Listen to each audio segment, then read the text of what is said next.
And we are back with sorcery.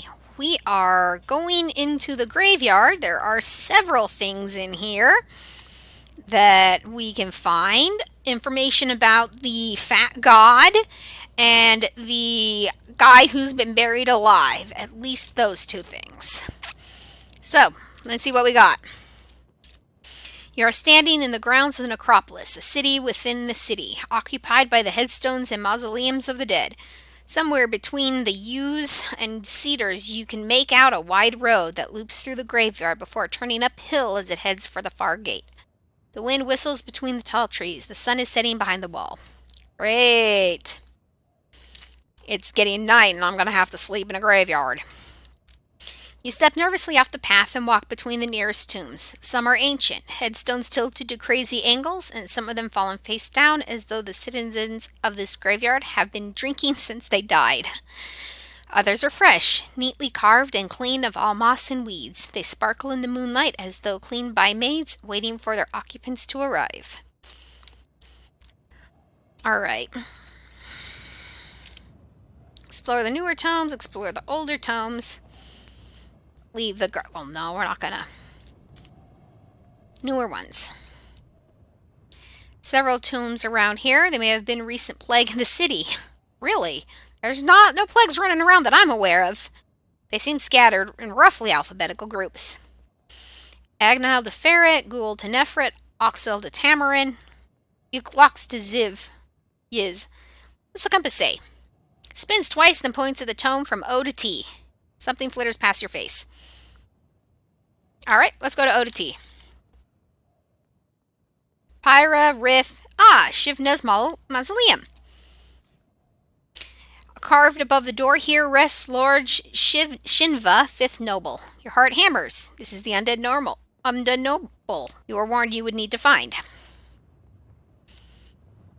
I knew where I had to go. I just forgot the guy's name, so whatever, the compass told me. The door to the mausoleum seems to be locked and cracked ajar. Unlocked and cracked ajar, as though someone regularly came and went.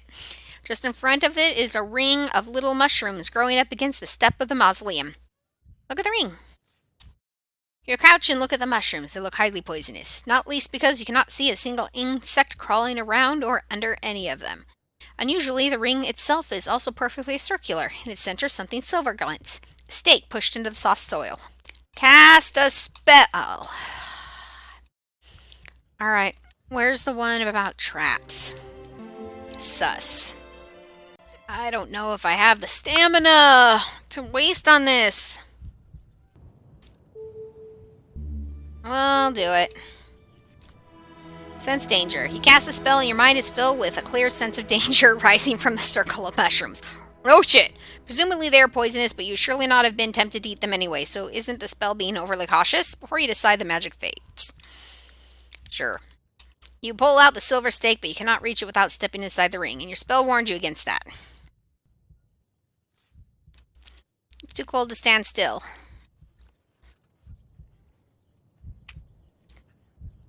Jump over ring. You take a run jump, clear the mushrooms. The air is freezing, dust coats the floor, urns line the walls, but there is no coffin. The floor space is empty except the far corner where a narrow stone staircase leads into the darkness.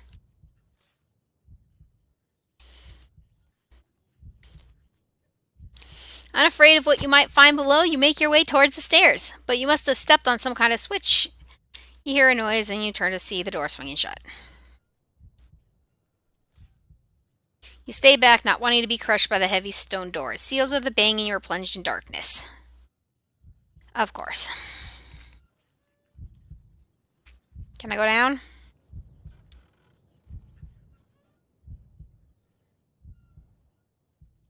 Feel for the stairs. You make your way to the stairs, moving carefully so as not to hurl yourself by accident. There could be anything below. Yeah, well, I'm sort of screwed as it is, so. You steel your courage and move on deeper into the darkness. Menacing sounds echo up from the depths of the crypt. The clanking of chains, the moaning of wind. Perhaps there is some kind of machine down here. Perhaps the mechanism that operated the door. Surely it can be nothing worse. Keep going or freeze. Something touches you. Well, I don't have anywhere to run. Well, we're gonna pray. I died. Okay, let's see if we can cast a big. B-I-G. I am very big. There is no way I'll be able to fit inside the mausoleum. Look at the ring. Take the stake. Using your extended height, you lean over the mushrooms, careful not to touch them or the ground below. You draw the stake out of the ground. It is a short sword. What would be made out of pure silver? It is too cold. Well, I've got a short sword now. I need to find somewhere to rest. It is cold and dark, and I have no source of light. You don't like this place. You head back to the path, shrinking as you walk. You avoid the ring of mushrooms. You would do well not to linger here. Maybe I can come back in the morning.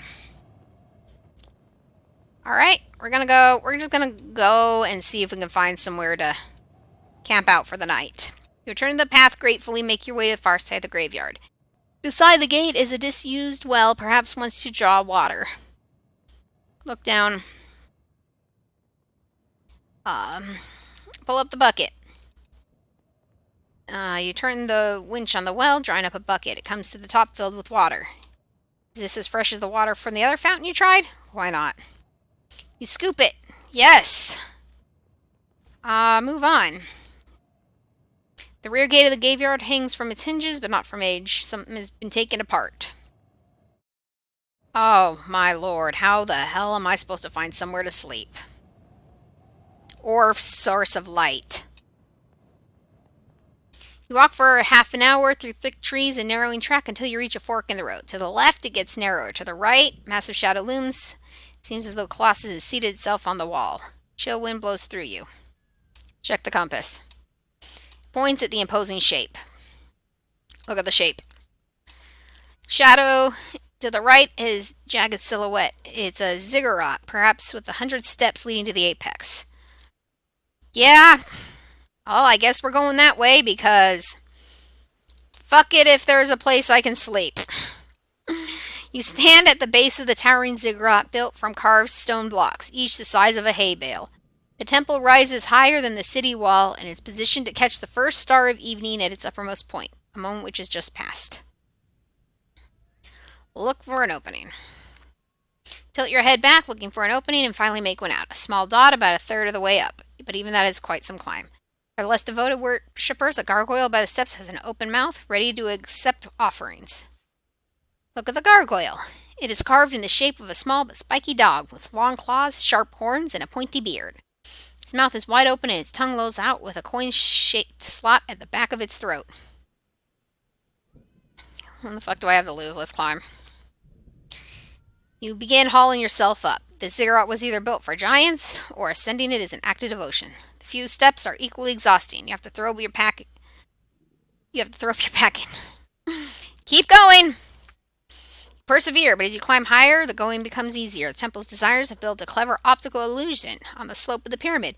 Soon each step is only waist height. Only. You reach halfway point and pause to rest. Gargoyles on polished metal rings. Look at the view. You pause to take in the view. In the dark. You can see nothing but the top of the wall in the gleaming darkness. North face. You can see a path ahead running straight between wild and overgrown trees. It seems very few people come this way. North Gate itself is now visible and appears deserted. Then you notice a point of light. The torch has been lit between the trees. You watch the torches move through the trees toward the path. They are making slow progress, but they are moving towards the graveyard and presumably from there on into town. The wind claws at you, trying to pull you to earth.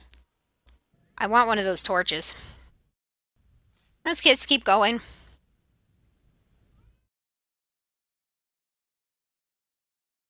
You climb another 20 minutes up steep stones until you are grasping and panting for breath once more, but finally you reach the dark opening you saw from the base of the temple.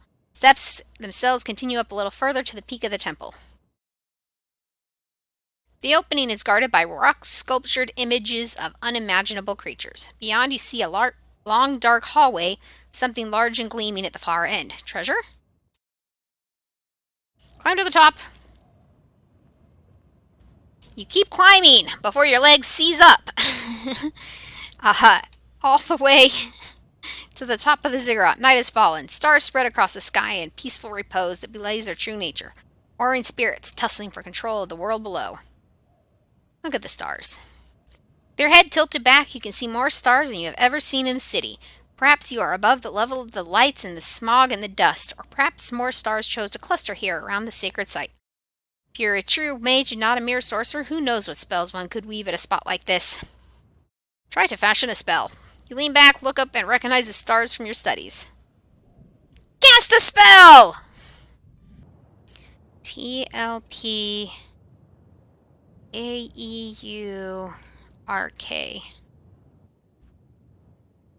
Heck. Huck. LUK. Luck. You fashion the stars into alignment and an enchantment is created. You feel a strange force entering your bones as though you were growing stiff and you begin to shake. Something has happened to you, but what? What effect will it have? How long will it last? You have found one of the secret spells of the temples of Kurga. The icy wind chills you to the bone. Luck! I found one of the spells! I don't know. Look at the view. You see the lights of Kare coming on. Long walk down the ziggurat.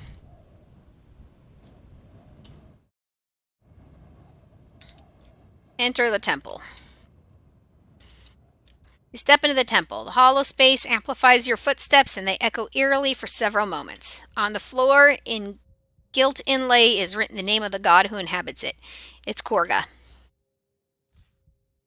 I know it's Kurga. You wait for a few heartbeats to see if you disturbed anything. Nothing happens. Then you catch the tail of a gigantic snake slithering across the floor, disappearing in the cracks in a wall. One of the markings along its back, it looks highly poisonous. I have luck on my side! You enter the temple, but the snake manages to catch you by surprise.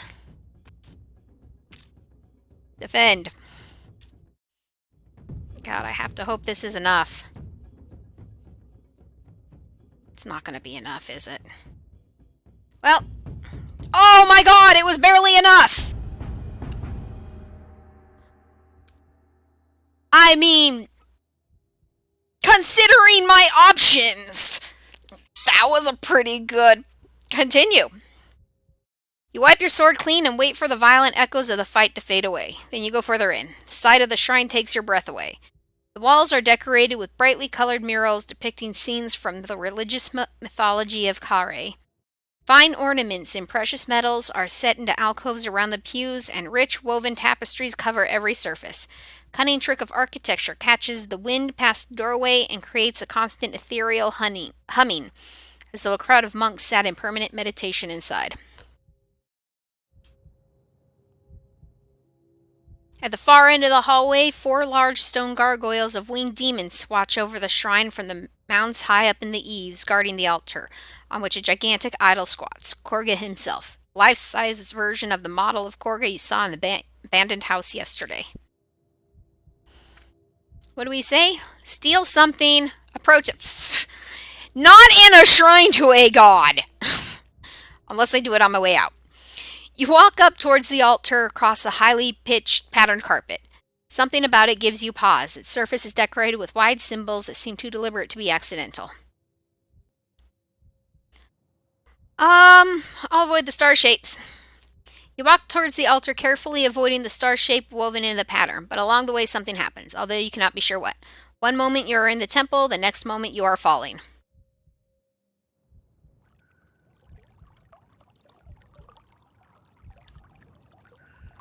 The hell am I doing in here? You are floating slowly through the tunnel, turning over and over. You're in pitch blackness and you can't see a thing. Then a spot of light appears. It grows wider and wider until finally you emerge to a fate that is nearly worse than death.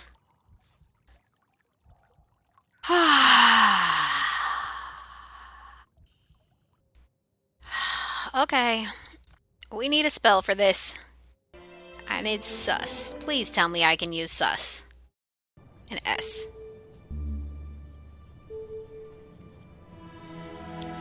You cast a spell and a clear, calm voice enters your mind and informs you that there is indeed a trap in the rug in front of you. But before I can tell you where, the second presence enters your mind. Booming, it declares, "Make your choice, worshipper."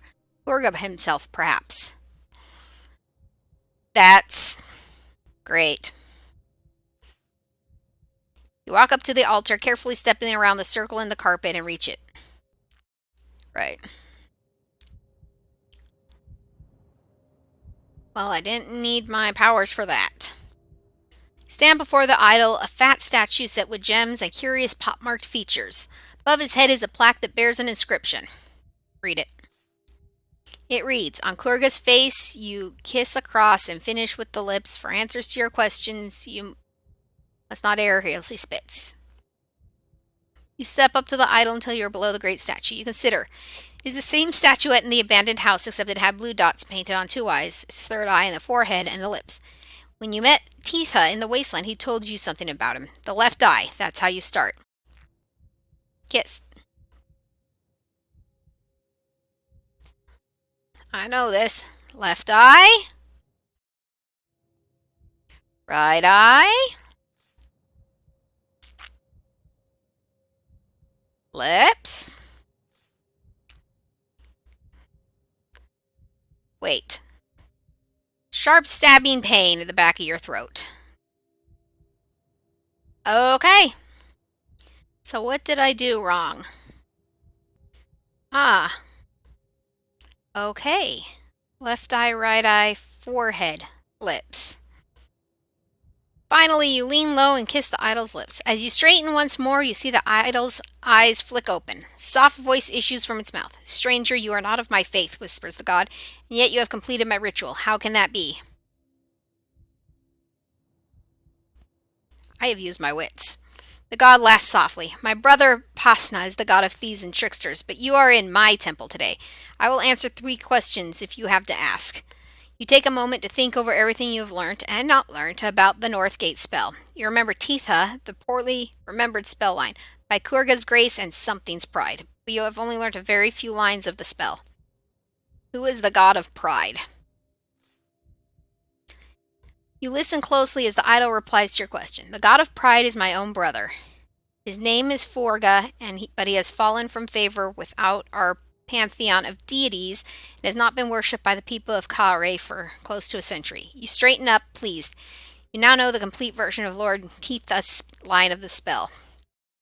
Spell for the gate, Blacklands, portal traps. Portal traps. Know this, a portal trap is always disguised, but no matter the disguise, a portal trap is always circular in form. God waits for your final question. How can I avoid the guards at the North Gate? The god laughs simply. There are no guards at the North Gate. It has been sealed by a spell for many years. A great silence descends across the room, and the god speaks no more. Now he intones, "I have a question for you. You have completed my ritual. Do you wish to enter my worship?" What sort of god are you? I am a god of grace. Yes. Very good. There is a moment of quiet humming that rolls around the temple until it becomes almost too much to bear. Then, a moment later, you feel the god's presence inside you. "My aid comes with no price, but there is a condition. You must ask graciously enough to receive it." A great sense of well-being floods your body. You turn to head out of the temple door. Must act gracious. Okay. God of Korga. He does not approve of ill will or evil doing. You do realize that's not going to be me. That is definitely... Well, let's see how long it'll last. I still did not find a way to sleep. Still night. Footprints and many paws. Can I go back to the... You're not going to let me go back to the graveyard. You walk between Klein trees and thick bushes. The north gate is finally in sight. You can see its imposing, ornately carved wooden doors over the top of guard huts and low buildings that lie at the end of the road. You pause to watch the guard huts. They seem quite still. One has a hole in its roof.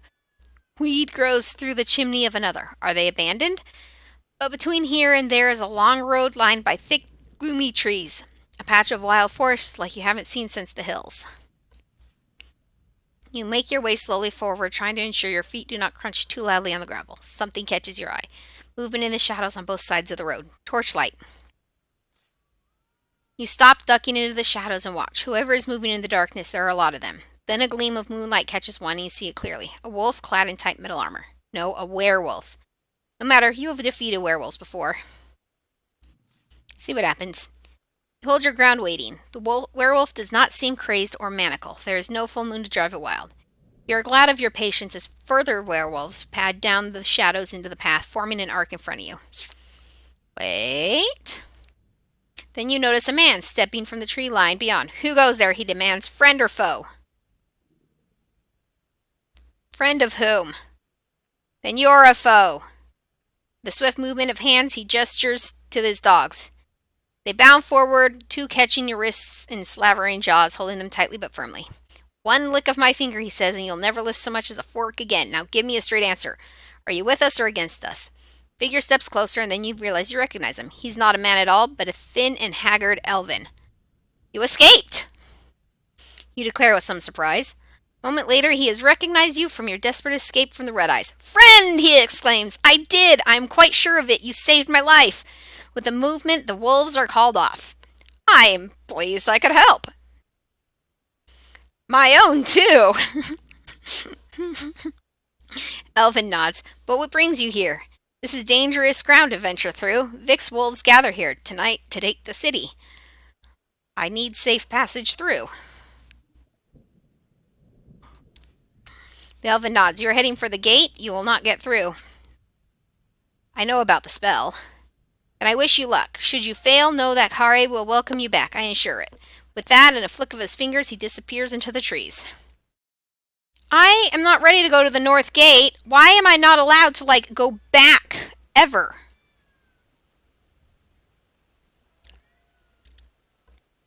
You've reached the north gate. The ground before it is wide and clear and lit by blazing torches set into brackets on either side of enormous sealed doors. Should be archers hiding in the shadows, they would have a clear sight on you. Off to one side is a well, but there is no cover.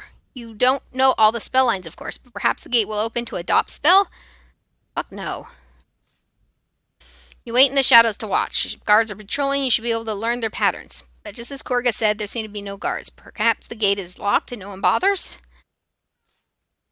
Throwing caution to the wind, you step out of the shadows and approach the gate. It's like it doesn't give me a chance to go backwards and find this information. You reach the other side of the clearing unscatched and stand below the doors. You knock firmly on the door. There's no response. You call, I am here to open this gate. There is no response. You begin to wonder if you've been tricked. There is no gate here at all, and is simply an illusion painted across a stone wall. Suddenly you are not alone. A phantom voice issues from the wood itself. Halt, stranger, it booms. Do you know the spell which controls the gate? Sure I do. Perhaps one will be enough. By Kurga's great and Forga's pride. Yeah. Incorrect. Run.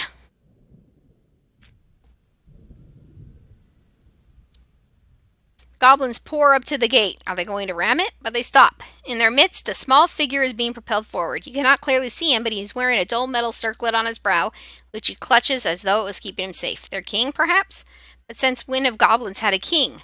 He is surrounded by a guard of nearly 20 goblins, as though he were indeed precious. You hang back, watching the figure nears the gate. Leaning down to the lock, he whispers something, but you cannot hear what he says. A moment later, the gate begins to move. It's opening. Run for it! This is your chance to leave the city. You rush forwards, chanting some fearsome-sounding liturgy at the top of your lungs to scare the goblins and clear them aside. You're nearly through when suddenly a great cry goes up from outside the walls. Something is moving out there. Keep running! I'm gonna die. You keep pelting madly forwards, for once simply running madly and not waiting to look around. Your You're almost through the gates when you see what is out there, an army of marsh goblins, thousands of them, fully armed, stampeding towards Kare. At the last moment before the invading army crashes through the open gate, you drop to one side, pressing yourself breathless against the stone. The invading army, marsh goblins, storm through, filling the clearing and meeting their hill cousins in loud and violent celebration. The man with the circlet at the gate cries with glee. A new day for Kare begins, he cries, clambering into the shoulders of the nearby goblin as though about to make a speech. Quite suddenly, the goblins that are carrying him let him go. He cries out as he falls to the ground. A sword goes up. There is a scream. They have murdered their own king. What is going on here? The circlet from his head falls to your feet. The goblins, clashing sword and shield, look towards the city with violent eyes. Grab the circlet. From the way the king was clutching the circlet, you might have thought it was a thing of power, perhaps akin to the crown of kings itself. But it is nothing. Cheap, hammered iron, as it bears a groove from when it was once a goblin sword. You toss it to the dust. Run back to the shadows. You hang back in the shadow of the gate. More and more goblins are surging through. They are starting to organize. One, a leader of some kind, is hoisted up by the others so he can address the crowd. Kare falls, he screams in his guttural voice, and every creature dies! Perhaps when the rampage has begun, you will be able to slip out through the gate and continue your mission, so long as you're willing to let Kare burn. I could try a spell. Some crazy ass spell. Alright, let's try how. Maybe it would give me an option. There is an option for how. How. You cast a spell and a calm voice enters your mind, speaking in soft tones across the din of the world sword rattling goblins. The only way forward is back. The city must not fall. Kare is ours, screams their leader. With a clash of swords, the army begins to march down the city. The only way forward is back. Alright then, follow them. Stride out to follow them. You will cut them down one goblin at a time, taking all night to do if that's what it takes, ignoring the open gate to the balklands behind you. Then a voice rings out. Stop! There is a better way! Look for the speaker. Look around but see no one. But all around you something is happening. The marsh goblins entering the gate have slowed, their warmongering becoming an absurd stately dance. The noise in the clearing dulls to a low rumble. I command you to stop, the voice cries, and suddenly you feel yourself held rigid. From the smoke of the torches by the gate, a figure emerges. It is an old man with a long beard and deep black irised eyes. He paces through the churning goblin army to stand in the open. His legs disappear into a spectral trail. He is at least part wraith. Step forward, he commands, and you find yourself bidden. Maybe I didn't screw up and this is how it's supposed to happen. I don't know. Here, you want me to approach? I'm going to do it the most circuitous way possible. There you go. Just watch me wander around aimlessly for a while. I have aligned 3 stars, the ghostly man declares. Vic rises tonight. The goblins show their hand tonight. But also you are here tonight. My name, the figure intones, is Lorag. I was once a scholar and a noble of the city. Later, I founded it. You founded it later. Who was this crazed shade? I saw Kare was falling.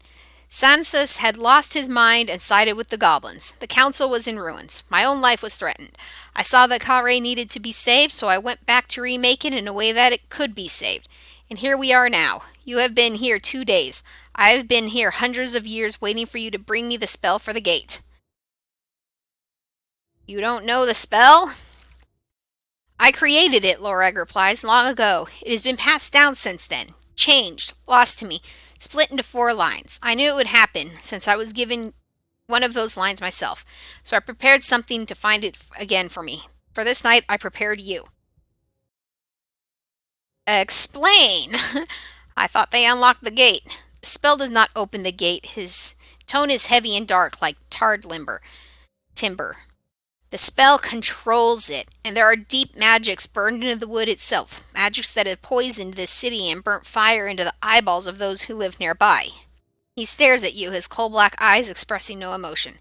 Deep magics I placed here to be used by you tonight. I am dead. You must act for me. How can I find them? I tried to find them, but they were too well hidden. The wizard nods. The lines are known to 4 nobles. Lord Shivna is dead but not yet forgotten in his mausoleum. Lord Mulas was a follower of the god of slang, and in his shrine near the docks of Lord Kare you may learn his line. As for my line, I give it to you freely. Tumblers too, sealed deep inside. There is no more time. It is too late. The goblins are already inside the walls. There is a magic, Lorag replies, that will give you the time you need. I cast it on myself once and went far back, to before the city was built. I founded Kare. Now you will save it. He waits to let his words sink in. If you will allow me, he says, I will bend time itself so that you may return to the city and find the spell for the gate. So, shall you take the adventure, or will you leave Kare to burn? Understand also, he adds darkly, that I will curse you and the journey to follow if you do not assist me. You hesitate. Kares is a city of traps, but also secrets, and there is still more that you might find. Can you afford to let the city port burn? Dude, I want to do this just to go back in time. That just sounds awesome. I don't care much about the city, but let's do some time traveling and solve this mystery, because this is pissing me off that I didn't have time to do everything and I couldn't go back to where I wanted. So, yes, we're going to do this just to solve this goddamn mystery. I don't care about Kare. I just want to know the answer. I will help you, you tell him. The wizard nods. I thank you. He raises his arm and begins the spell. The raging goblins stand like statues. You feel yourself lifting up from your body as though you have been snatched away by birdmen. As you lift into the air, you hear Lorag cry out one last piece of advice. Find the lines, and find the order of the lines. Kare dwindles beneath you, and you feel your body growing weaker.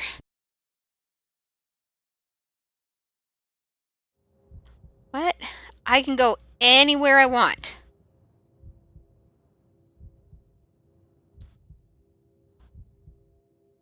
Awesome. Well, let's go back to the beginning then. Let's go all the way back to the beginning. I can even get the horse now. I wonder if it'd be worth it to pick up the horse. It'll take you back in time to continue your search for the spell lines from the fields. Yes.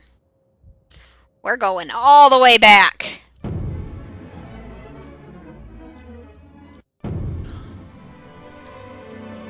You are being wrenched in a direction you did not know existed. The pain is unbearable, and just when you think you will go mad from it, the forces tear you apart. You struggle to grab onto your belongings and your very self as you tumble down from the clouds. Then you are awake, your eyes open once more. Your surroundings have changed. You are back at the junction of 3 roads. The city lies before you in its entirety. These are the outskirts of Kare. Huts huddle like beggars on either side of the tracks leading uphill to the city port. You just catch sight of the old man disappearing into a hut on the left-hand side of the right track. Just that moment, a cart rolls down the road from the right and careens around the corner. Take the main track up ahead. This time, however, the crates on it wobble but do not fall, and it disappears up the road, leaving nothing behind. Interesting. It seems not everything is fixed after all. Very cool. Very, very fun. I've got money. I've got 1 ration. And I really need... That's cool. Now that I've been around, I haven't been everywhere. That works. I wonder what my spell I cast at the temple did. It said I found one of them, but I don't know what it was. So, I guess that will be it for now. A little shorter than usual. But I think that's a good place to stop. I'll see ya when we start over.